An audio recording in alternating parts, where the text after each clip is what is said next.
Hi folks, I'm Alan Watt.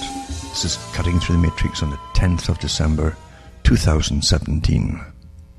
It's probably inevitable, really, that elites would always come to the same conclusion as they have done for well over 100 years, maybe a couple of 100 years in fact, or more, that they'd get to a stage on the planet where the undesirable types, the useless eaters as Bertrand Russell called them, would have to be simply wiped out, or at the very least sterilized and allowed to die off, as H.G. Wells advocated. And he, at that time, worked for the Fabian Society in England. And Wells was more open about their plans, along with George Bernard Shaw, about the need to have a big culling of the undesirable types, the types that would become obsolete in the very, very near future, as they saw it.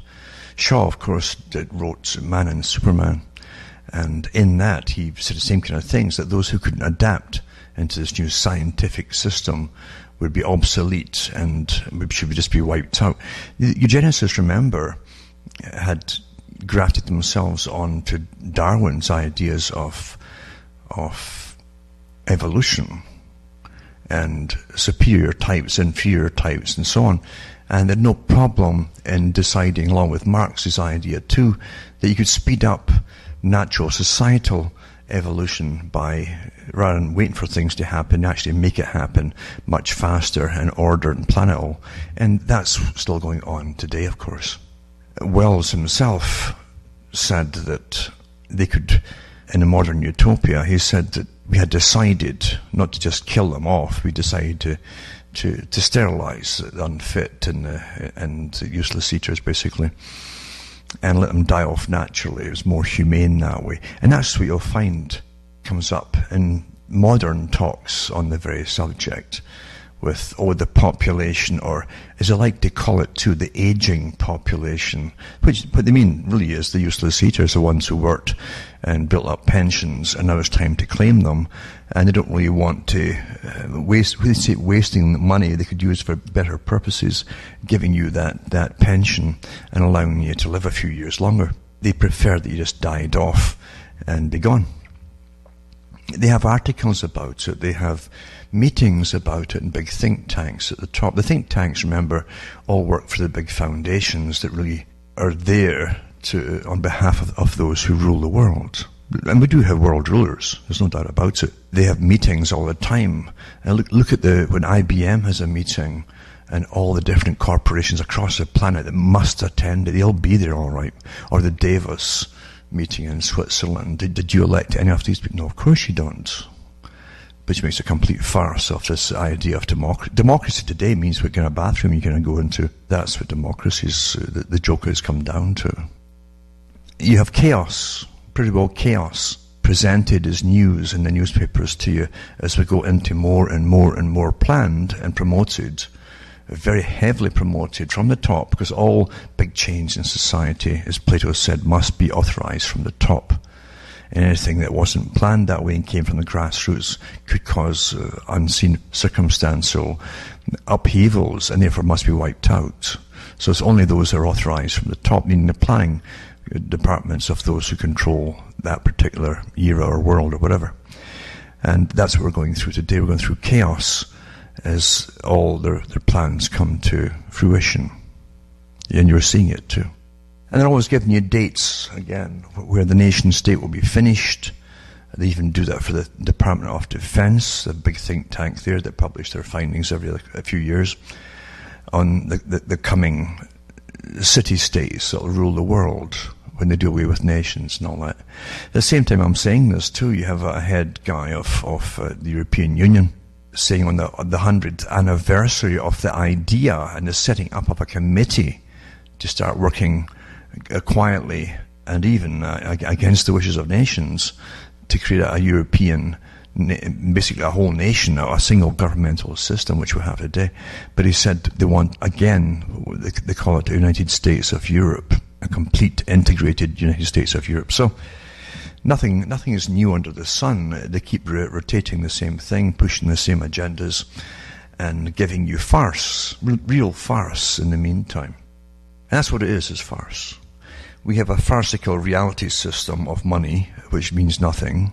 You look at the old movies, I dare you, look up some of the really old movies. There's some free ones on YouTube, and some of them are old sci-fi ones and so on, where you could fill up your gas in your big car, fill it the whole darn thing up for maybe $4. That's stacks of gallons into your tank there. And then you look for what it is today, because the currency is constantly devalued. Look at the prices you'll see in the stores as they pass in these movies for hamburgers and things compared to what you're paying today. And they train the public that this is normal, that prices will go up every year, but don't worry, they'll always give you a pay raise every year too, which doesn't keep up with the price increases, of course. It's not meant to. It's all carefully managed, though. It's not all happenstance and independent authorities doing their own thing or independent bosses doing their own thing. This is the way it's worked out. It really is quite amazing, it really is, until you think about it. And we go through these farcical systems pretending it's all real. And then we're into a stage right now where it's perfect, as Bernays planned it. And Bernays belonged to an organization that planned American policy. They called it Official Department of Public Persuasion. They helped to get America into World War I. That was their job, to propagandize them into war. But Bernays said to the big advertisers and the corporations that actually made things in factories and so on, stop making good things. Stop doing it. You make crappy things and you get bigger profits by replacements and all that. But he says, stop, because one time factories tried to make good products and they sat back on depending on their name to sell the products. That's how things worked. And if someone turned out a bad lawnmower, folk knew about it very quickly and they wouldn't buy it. So it was awfully important you turned out good products that would last as well. But Bernays said, stop it.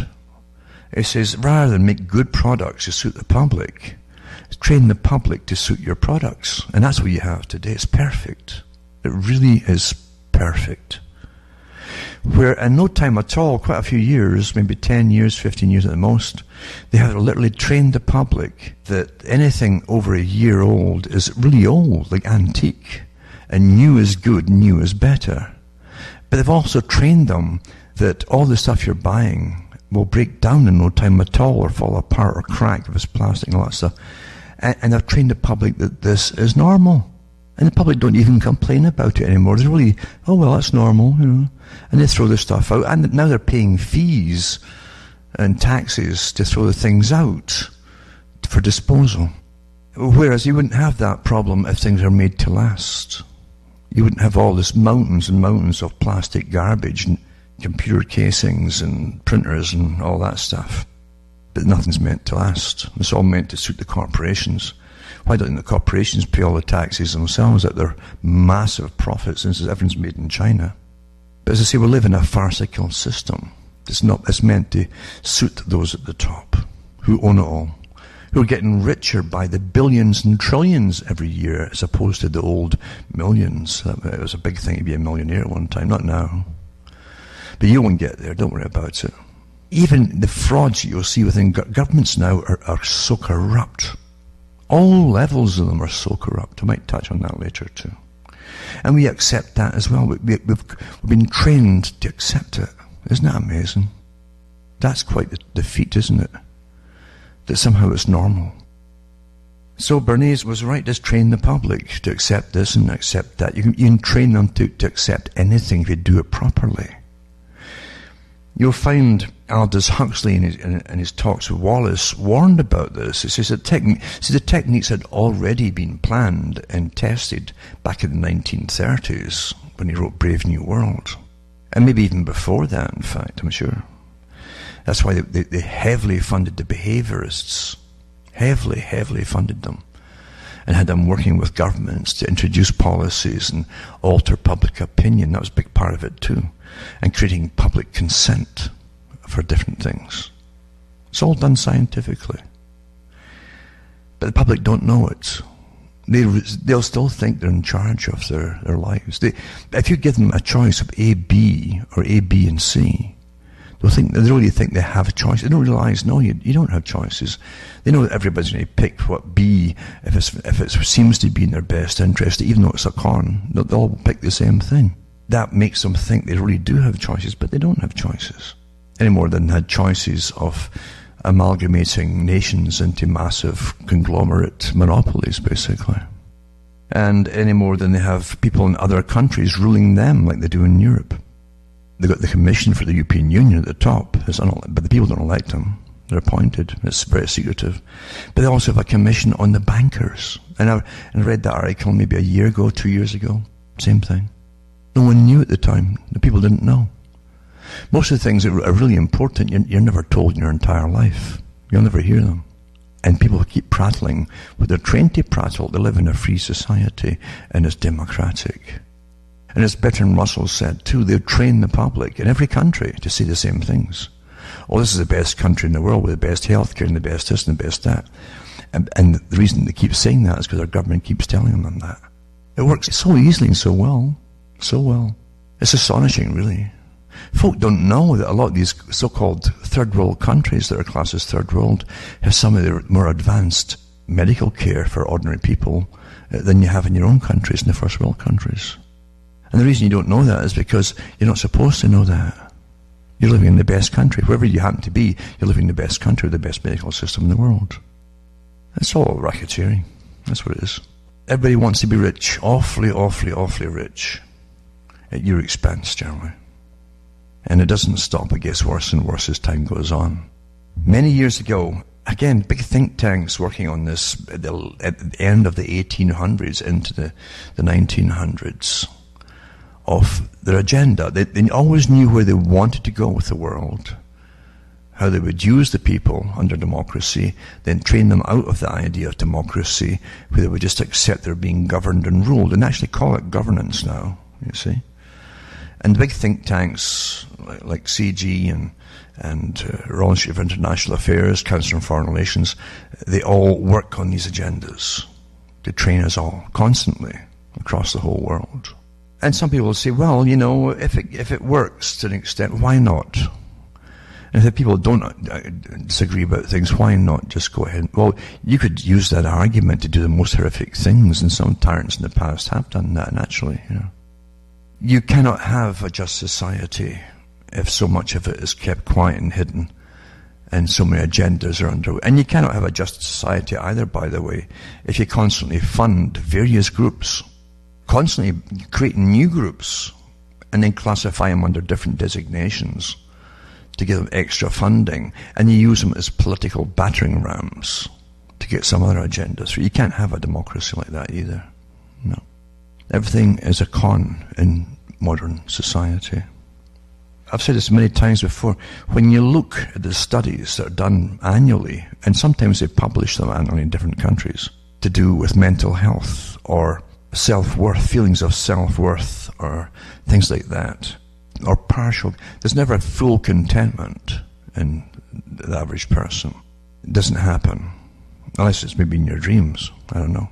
But there'll be some contentment in the world. Even little things to look forward to that break the monotony and give you a little change once a year, or things like that.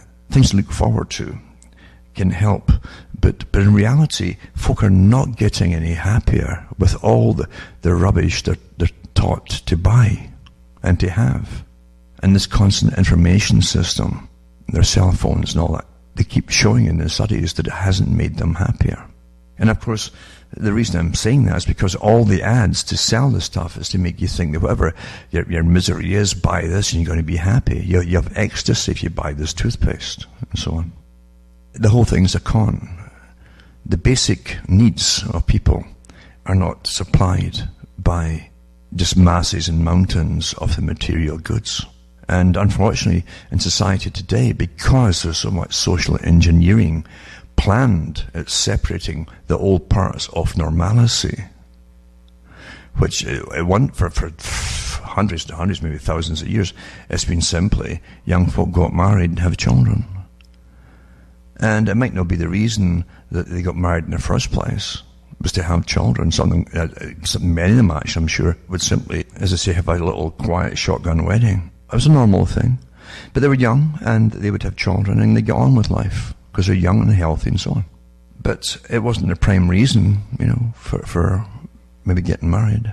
Today, because you don't have to even get pregnant anymore, or if you do, the state will rectify that, as I say, then the old natural things that gave and even forced purpose on people at times have gone. So there's a great void there of people wallowing in with the big question of what's it all about, as I say. And all the ads are bombarding them constantly. Oh, look at this big smiling model, a grin from ear to ear. Where did they get such wide mouths, really? Because of this thing that they're trying to sell you. And you're going to be the same too if you just buy it. It's all phony, isn't it? Everything is designed to stop you getting to some degree of contentment.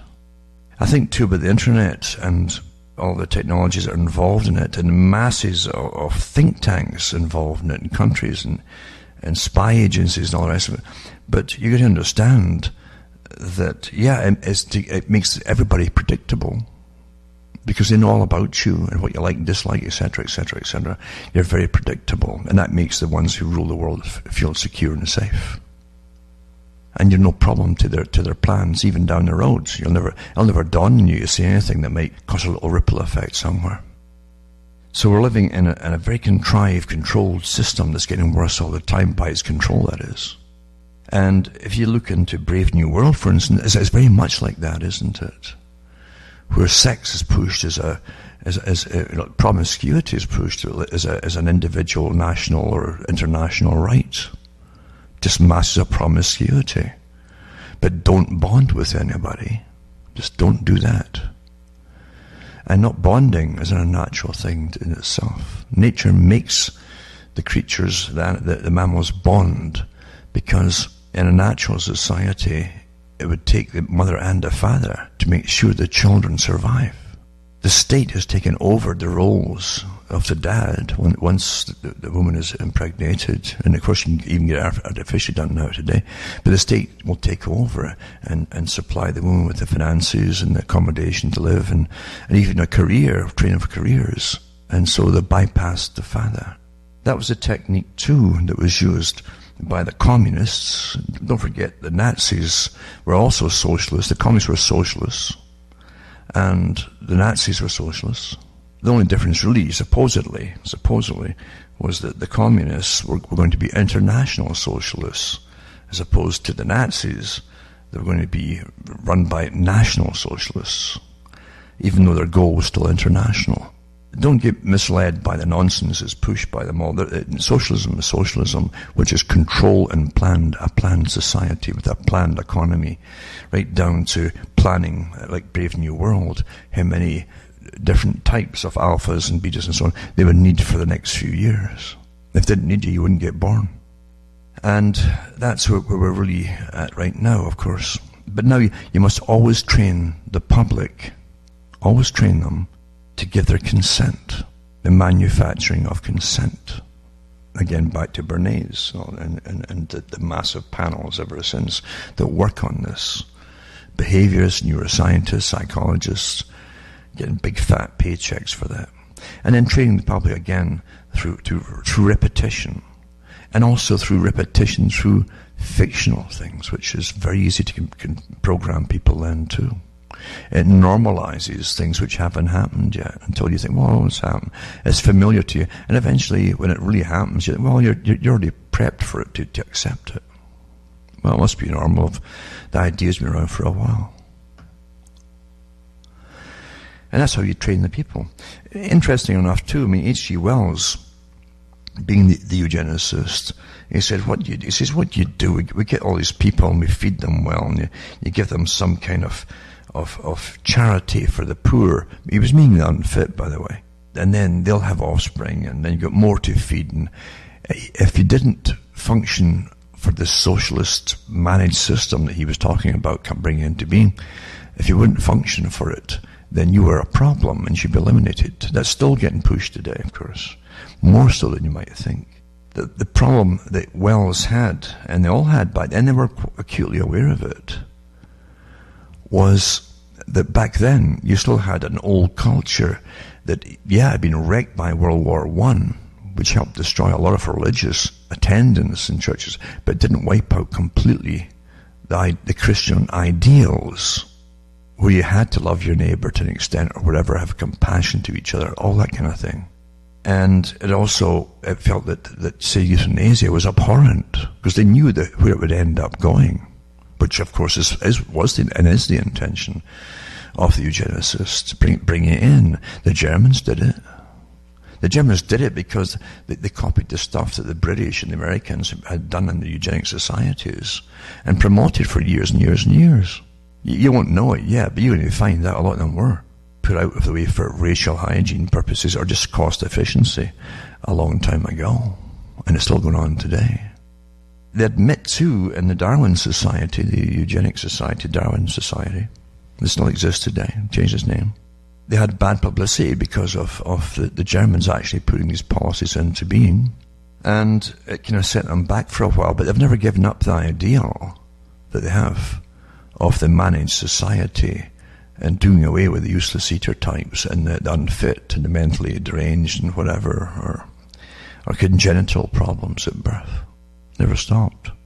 I mean, Aldous Huxley himself mentioned about the hereditary traits you can have too. If you were short-sighted, do you want to breed a lot of short-sighted people in the future? Whereas those people who are short-sighted with spectacles and all the rest of it, the different treatments they have today, they wouldn't be a problem, but that's how the eugenicists could see it. Any physical defect, as they saw it, why just perpetuate it? Why not just get rid of it? Now, the science fiction writers, and don't forget H.G. Wells wrote science fiction, and he had a lot of help to do it by professors from Eton and Oxford and Cambridge, and an awful lot of help. Because they had the eugenic societies ran basically through universities too. A lot of these professors were involved. And so they use, and still use today, a lot of writers in the futurist societies. Look who funded and still funds the futurist societies in some countries. The Rothschilds even were involved in it too. And out of the different sci-fi writers who are given the themes to write on, you find eugenics all through them. And you can read a science fiction, for instance, and go along with their theories in the sci-fi story, done in such a clever way. You'll end up agreeing with them at the end. Well, I guess it made sense to do what they did with the people, in the science fiction. And as soon as that happens, you're ready to be put down yourself, you might say. What a world we live in, eh? If the average child knew at a very early age what to beware of, they'd be raving, neurotic paranoics in no time at all. Because we're not supposed to live with so much deception. We're not supposed to. The human mind can't handle it if it knows it. Just like the human mind, and through experiment after experiment after experiment, and again you found it with all the different characters who practice with animals, and I've found out too with people too, like Pavlov certainly used people as well. The average person can't handle, say, more than 2 to 3 crises at one time. So eventually they crack up.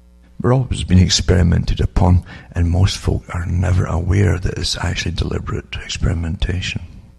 Today, really, with the eradication purposely pushed from all government institutions, including all education too, and with the collusion of all media, of course, have hammered the remnants of what was called Christianity in the Western world, until you have this pretty well atheistic system where all their beliefs and morals and so on are given to them by the state itself. And they don't even realize that's where it all comes from. The state approved morals. That's what Bertrand Russell says they would eventually do. The state would eventually give all the morality to the children, bypassing the parents' input. And it's all been done very effectively and efficiently, of course. And now it's time to push the next step of the big agenda.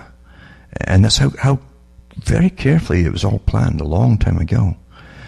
That now they can push ahead with euthanasia. As we know, most countries have got it in effect now in the last few years. Once they have that on the books, then they can start killing folk for feeling a bit depressed, which they do in Holland and different countries. and we'll all follow suit. And the reason for following suit as well, they do that in Holland. Well, if they jumped off the cliffs in Holland, would we have to follow suit too? So that's no argument at all. Of course it isn't. But that's the world we live in today, isn't it? It's quite interesting to live through all these big parts of the phases and watch as the state, literally through education, promotes everything from what gender you're supposed to be or could be or whatever, bypassing all input from parents.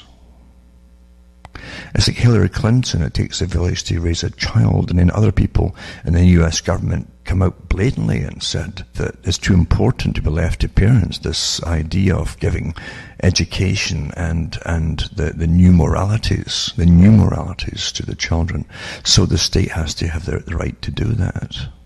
All these things are never debated by the people or voted on by the people. It's never given or put to the vote for the people. It's just done, isn't it? By the same technique that was given, just from the top down again, like Plato said. It must always be from the top down. And it certainly is. Isn't it interesting to see all the things that you saw in old science fiction stories coming to pass and actually being mundane to an extent, because we'll bypass a lot of it now, step by step. Now, one of the sci-fi writers was Arthur C. Clarke, who was not a great writer. I remember reading lots of his stories when I was young, and he couldn't go into any particular depth with human interaction. It just wasn't in him. It was like he was kind of flat there, in fact. But he did know how to put the agenda across. And he did 2001, he was referring to phases of a plan, and 2010, and then his last one before he died was 3001. But it was interesting that in 2010, the future that he had was a depopulated future, where those who then lived and ruled, this intelligentsia class, were all made up of scientists from all the elite people of every country. So it was all elites and interbred ones too, with different features showing through of all the different races. But these were all literally the top intellects of all the countries that had survived. The rest of them were perished, apparently, I don't think he said why or how they perished, in fact. I'm not quite sure. I can't remember. But anyway, that's always been how they saw themselves. And he saw himself as a scientist, even though he was really a sci-fi writer. That's what helps to change us too. And in one of his stories as well, he had Childhood's End, one of the books. The whole theme of the book, never mind about the aliens coming in, all the rest of it, and taking over, as folk gave them more and more power and then got used to them making all the decisions for them, and were happy to do it eventually. Again, consent. But the point was that it was the children the aliens were really after eventually. The perfect breed in a generation, a particular generation to come. And once they got that generation of the young children, the advanced model, you might say, they took them off planet and left the other planet to die and blow. I think they blew it up. Because man then was extinct. The old man was gone. It was time for me to disappear from the universe. Constant theme, eugenics. And superior types and inferior types. But through it all too, all of the eugenicists, from again way back, even before H.G. Wells and during his time too, including him heavily, promoted the idea of depopulating the wrong types of people who would no longer be in demand. That's still alive and very healthy today, that whole idea, and getting pushed. And here's the thing. It's not, if you see anything that becomes evident through even released articles and released studies constantly, well-funded studies, and you understand when the studies are very specific, generally, and when they're the same studies year after year, there's very good reasons they're given the same studies year after year. It's to see if the agendas are working. We saw, especially around World War II time and onwards, a very fast climb in effective medical treatments for different things. Very fast. And very efficient too for the period as well. And they were climbing, and then suddenly nothing. Oh, antibiotics will shortly won't work. They were saying that back in the 60s, even in the 50s, I believe. In old articles you can find them. the constant mantra that eventually they won't work. Still the same, I've got articles I'll put up even tonight on that. Same mantra. Oh, they won't work. Well, why? Do you really think that R&D isn't there to go into these things? Do you really think that for the elites and so on, they've just given up and, oh, woe is me, we can't do anything? Do you really believe that? Of course not. Of course not. But that is the mandate for the general population. That these treatments, they'll just tell you, they'll use old treatments that won't work. Mind you, too, we also live in an age where there's never been such incredibly efficient manipulation for war departments of bacterium, viruses, molds, and everything else. And if you start mentioning these things, oh, you're a conspiracy theorist. Well, no, you're not a conspiracy theorist. Your government does put incredible amounts of money into these projects to develop killer diseases and viruses and for warfare purposes. Oh, they've done it even before World War II. But if you mention these things, that's a fast thing. Whenever you get hit with the conspiracy theorist thing, you know darn well you're on the right track. Of course you are. It's a great way to try to diffuse your listenership from even believing in you, about what you're saying, or even checking it out. A conspiracy theorist. You have world meetings to do with overpopulation. You have a department in the United Nations, they call it the Population Department, that was set up initially, that department, by the Rockefeller Foundation, the eugenicists themselves, and then grafted on the United Nations. And initially, too, it was population control, but this changed to population. It was just too blatant, wasn't it? Again, it's there's too many folk, blah, blah, blah, blah, blah. If you really were using science and common sense, as we used to do, for instance, if you caught or contracted a venereal disease like syphilis, for instance, or gonorrhea, these were traceable diseases by law, because anything that was a communicable disease, which could be deadly, and if not, at the very least, terribly disabling, then it was an infectious disease, came under infectious. Well, how do you treat infectious? You quarantine people. And with STDs, once you had treatments, you still had tracers. I think they still have them for syphilis and so on, where they got to find out when they're treating a person who they found out has it, to find out who else to be in contact, to try to nip it in the bud, stop that line of spread. But once you get into AIDS, suddenly you're into a political agenda for the first time. And you couldn't go out to do that kind of thing. Massive backlash from the top again. And here they are telling you this is not only, it could be disabling, this is a killer. So for the first time, a killer disease spread because of political rights. Today, you have lots with them, and again, you go back into the old agendas for the borderless world, going back 40, 50 years, and their dreams at that time, their big plans. And they talked about that too. Oh, there'll be a big spread in infectious diseases. Well, why would you want to bring down countries that were pretty well the backbone of the planet and funding for the UN and for the funding for the poor countries? Why would you destroy them by bringing in problems, especially in an age where they tell you they can't treat a lot of these things now? They're becoming untreatable because antibiotics and such aren't working. There's an article here too I'll put up tonight talking about that, and that there's even strains of AIDS now that don't even react to the antiviral drugs they gave them for a long time. They help to keep it at bay to an extent. What we're looking at now is the purported hands in the air. Oh, they're throwing their hands up, they can't treat these things anymore. That's what they're saying to us. And you can believe it if you want to, but don't forget, you have big meetings to do with depopulation. You have massive increases in cancers. And with anything like that, you always say, well, okay, what's the common denominator? What's happened in the last 50 years that didn't happen before that? Well, you've got mass inoculations as routine now for children. More and more and more of them all the time. Inoculations, that is. Vaccination. You also have this massive agricultural-chemical industry that works together with pesticides and herbicides, etc. And the plants soak the stuff up and then we eat it. That's the standard detective story you would do with any medical problem. What's different? What's changed? But you're not allowed to talk about that anymore. And they can churn out their studies and pay enough scientists off to pay whatever, to say whatever they want them to say. That's old news. They've done lots of exposés on that too, and it's true. But the people generally will go along by these. Well, they did these.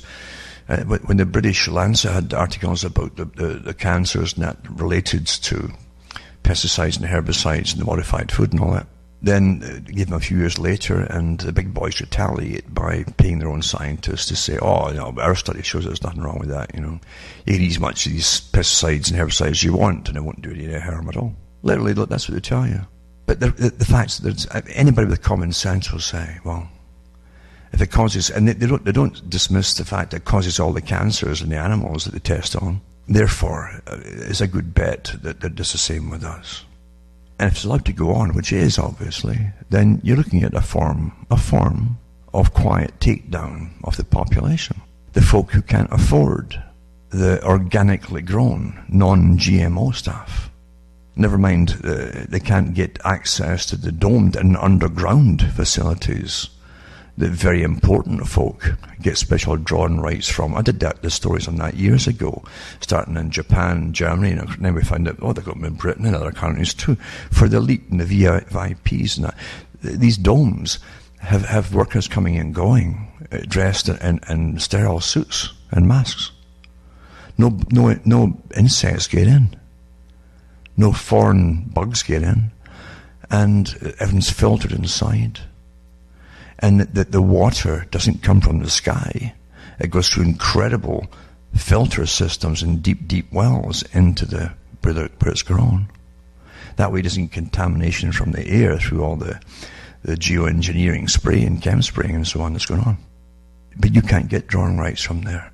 And second best is, if you can afford it, is the stuff that's at least labelled organic. So in other words, intentional takedown of the poorer folk, as usual, which is eugenics, is underway. Getting back to the sci-fi things, now, someone who writes to me from Australia, I've been going over the Arthur C. Clarke books again. He did notice that the theme through a lot of Arthur C. Clarke's eugenics is definitely a theme through them all these stories. And breeding the perfect beings and all that kind of stuff, and getting rid of the useless eaters. But he mentioned pure eugenics in a psychodrama story. And he says that the moral of the story is that you can, when in survival mode, for the people that is, this is how it's pure across to you, survival mode, or you're all in it together idea.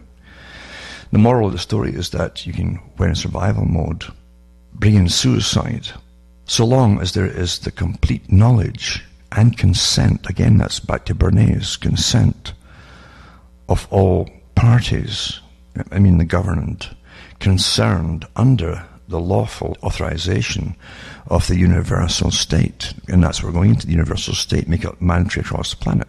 That, well, what's wrong with poisoning so much of the food? Because the poor folk, they can eat, it's kind of humane, they can eat and they'll live a good life if they're young enough, then they'll get suddenly sick and start dying off. So that's a good compromise, you see. But anyway, he says, a fair and impartial selection process is agreed upon mutually by all parties. And the more you read it, and the more you get all these little bits and bytes of information through fiction and news and all that, you'll come to the same conclusion. Well, I guess they have to do something. I've heard people say, I guess there's too many of us, right enough. Wait a minute here. Who in Britain, this is from someone in Britain that I knew awfully well, from TV. There's too many of us. Well, the population in Britain wasn't supposed to go over about 45 million some years back from the government's own statistics. But the same government then opens it up and brings in about 75, 78 million. Till you're up to 78 million, I should say, total. Then they turn around and say, there's too many of you. So, it's all your fault. You have nothing to do with it. It's all perception management. Everything is perception management. But now the person from Australia wrote and continued, and says, however, in the real world today, eugenics is being executed just as the story's antagonists tried and failed to do. Murder by poisoning by stealth, without official state admission and approval. In other words, the state's aware of it, but they're not going to have a public thing and say, oh yeah, we're passing that as a law, and admitting to it, state admission and approval. It's just put forward and allowed to be. And getting back to the previous part that he said, you can, well, all of society went in survival mode, because that's what they try. Oh, we're trying to survive. It's a crisis. Oh, then suicide can be promoted as long as there is the complete knowledge and consent of all parties concerned under the lawful authorization of the universal state. And a fair and impartial selection process is agreed upon mutually by all parties. So they can it's just like the global warming thing. It turned into just climate change when the warming wasn't cooperating. And before that, the same group, remember, had the coming ice age. I did talks on that years ago. Go into cuttingthroughmatrix.com, into the archive section, you'll hear thousands and thousands of talks and all this, with the links and where all the information came from, the think tanks involved and the government agencies involved and so on. And all that was meant to promote crisis, because there's too many of you. That was the whole point of it all. And to give authorities more authority to deal with your lives, or not to deal with it. And today, the big push is, well, why treat the elderly or infirm and all the rest of it? That's in the open. I've read articles over the last few weeks on that. You're constantly trained through fiction and non-fiction, through everything. You're constantly trained that you're the problem. Just give up and consent to all. Give up. Here's one article, another repetition from the 1st of December 2017. Antibiotic resistance has caused a fall in life expectancy for the first time. So they're believing, that's what they're saying, is antibiotic resistance are claiming, as you die of the cancers through all your food and everything. And it's from the Office of National Statistics, the one that George Orwell had in all through his 1984 book. You can con anybody with statistics, or give some minerals a fancy number or name, and it sounds very scientific, and sell it at 10, 20 times the price. Life expectancy in future years has been revised down after the statistics authorities said that less optimistic views about the future had to be taken into account. Opinions on improvements in medical science had declined, it said, for all of you, that is, right? Not for the elite, because who are still hitting a lot of the elite now are hitting 100 routinely, years of age. And fears of the re-emergence of existing diseases and increases in antimicrobial resistance meant people would not live as long as was previously expected. They were so sure of it before, but now they're not. Then you get the statistics to try and reinforce it. Then you get this one. New report predicts troubling shortage of doctors in the US. That was from March earlier this year. And it says the report estimates a shortfall ranging from 34,600 to 88,000 doctors by 2025, compared to what a growing and aging population may need by 2030. See, that you've never had a population that aged before partner. Everybody just gave up and died, and disappeared quietly. Everything is nonsense, isn't it? Of course you've always had aging populations from day one. You walked to the Garden of Eden saying that you started aging. Anyway, it says here that by 2030, the number of Americans over the age of 65 will grow by 55%. Remember, it's also, they admit now, the growing population is by massive migration. And all the countries admit that now. Generally in footnotes at the bottom of the thing, if you care to read that far.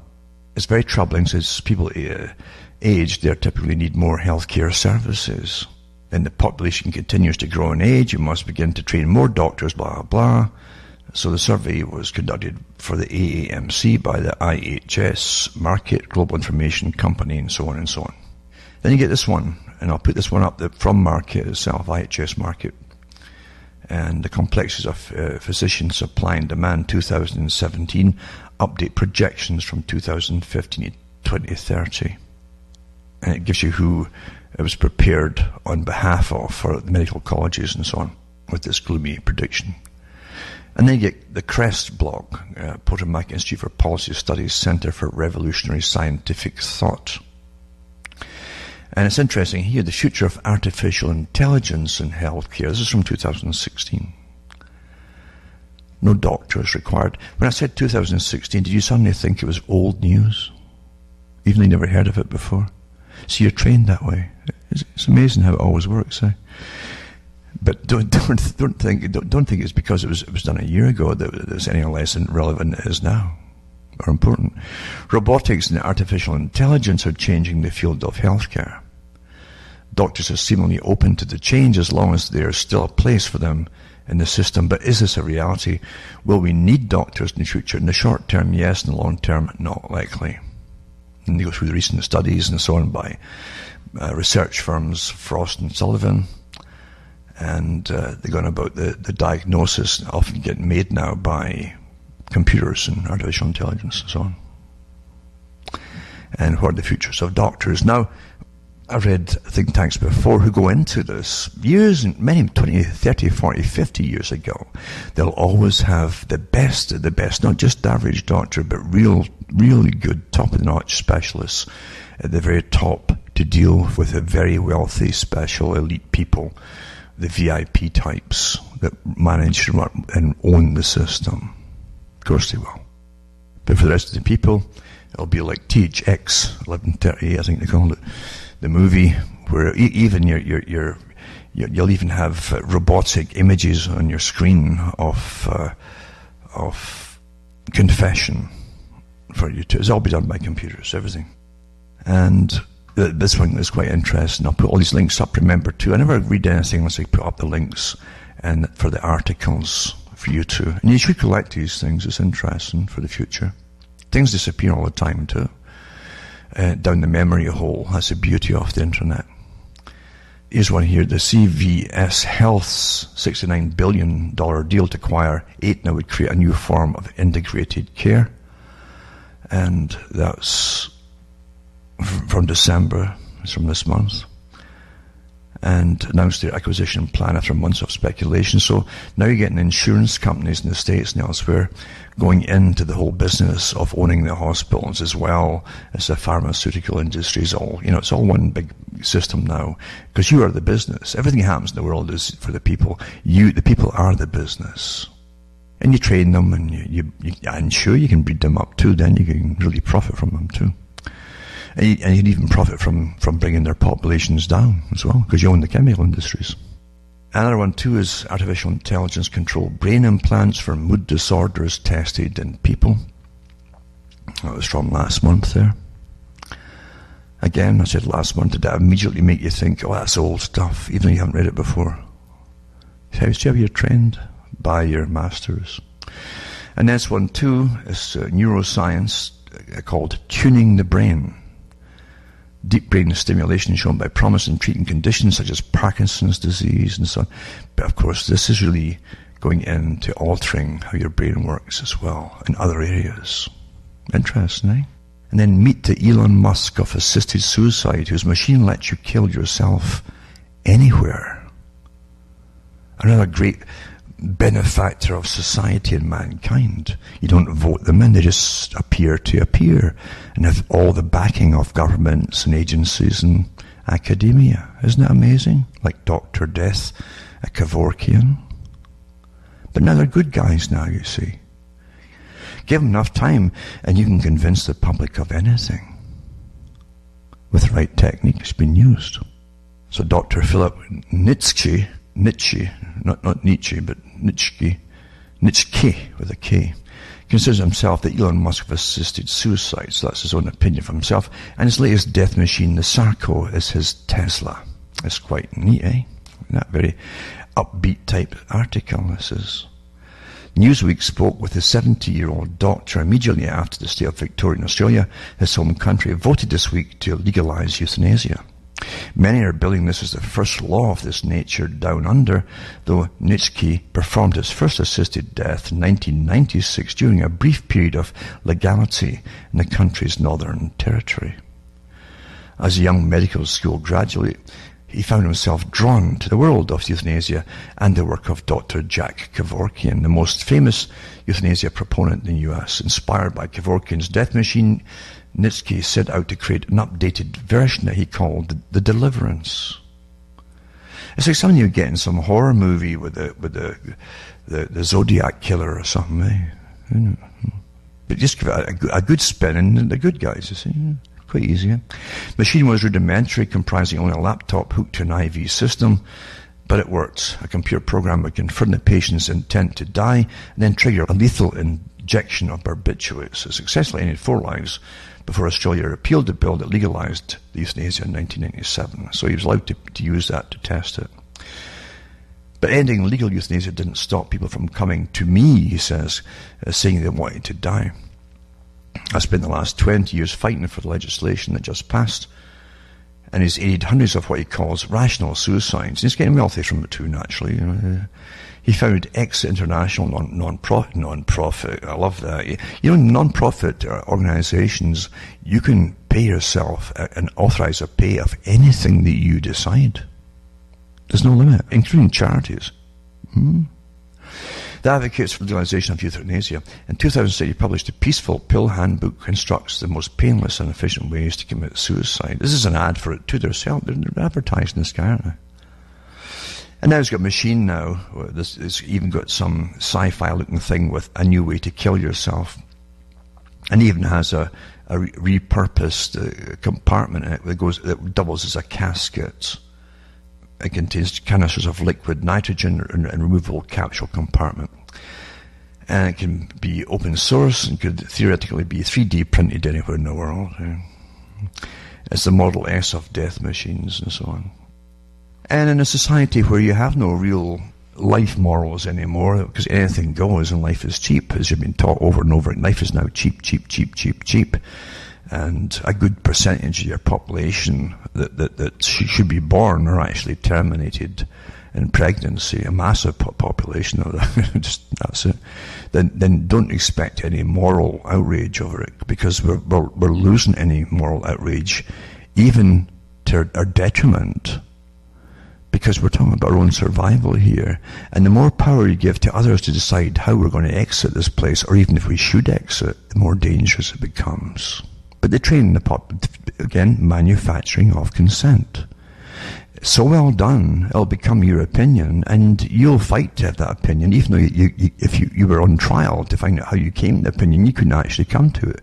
You've never reasoned it out. It's not been given to you. Most things are done that way today.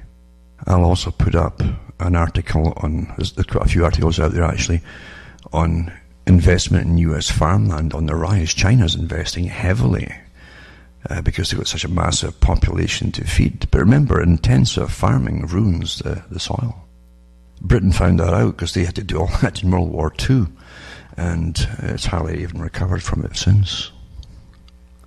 But it's great for the chemical industry because they start just dumping all their chemicals into the soil to make things grow, even though the big spuds don't have all the nourishment they should have in them. They're big, but that's about it. Same with all the other vegetables. Clever, isn't it? How it all works to the benefits of the big corporations. There's also an article from Mercola, I'll put that up too. Just to mention the corruption that's in society. You can't go on, it's not meant to go on forever like this, where governments can squander billions or even trillions that go missing for something like the US.